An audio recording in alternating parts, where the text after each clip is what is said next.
Daniel Mäkiaho. Isä Mäkiaho pelasi IFK:ssa kausina 1998–2002 165 runkosarjan matsia, keräsi niissä kunnioitettavat 450 jäähyminuuttia ja teki siinä sivussa 61 tehopistettä.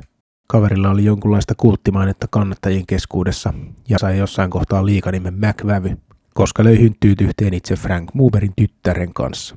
Nuormipolvi saattaa kysyä, että Frank who, mutta kyseessä on siis se aito ja alkuperäinen Mr. IFK, Don Mooberi, joka toimi IFK-perheen päänä vuosikymmenet ja varmaan edelleenkin vetelee jostain naruista. Tässä siis Don Mooberi. IFK on tunnetusti vähän kuin nuo elokuvien sympaattiset New Yorkin perheet, joiden elämänvalinnossa kaiken edelle menee perheen etu. Samalla tavalla IFK-perheessä hommat jaetaan oman porukan kesken ja laitetaan perinteen vaaliminen urheilullisten ambitioiden edelle.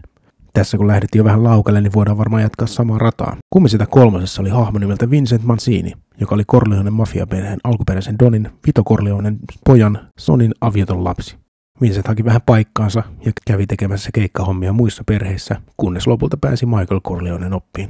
Samalla tavalla Daniel Mäkiaho on IFK-mafiaperheen Donin lapsenlapsi, ja samalla tavalla hän kävi muissa perheissä kokeilemassa siipiään, kunnes pääsi täksi kaudeksi palaamaan oman perheen pariin. Vincent Mancini hoiti hommansa sen verran vahvasti, että otti lopulta Corleonen sukunimen ja nousi perheen uudeksi Doniksi. Samalla tavalla Daniel Mäkiaho on aloittanut hommansa IFK:ssa varsin hyvin ja tehnyt jo useamman byyrin vastustajan verkkoon. Jos homma jatkuu samaan malliin, niin on tehtävä sellainen profetia, että noin 20 vuoden kuluttua jossain salaisessa suomenruotsalaisessa kerhotilassa nähdään karavaani IFK-taustavaikuttajia suutelemassa uuden Don Mooberin kättä. Uusi Don tunnetaan vielä toistaiseksi nimellä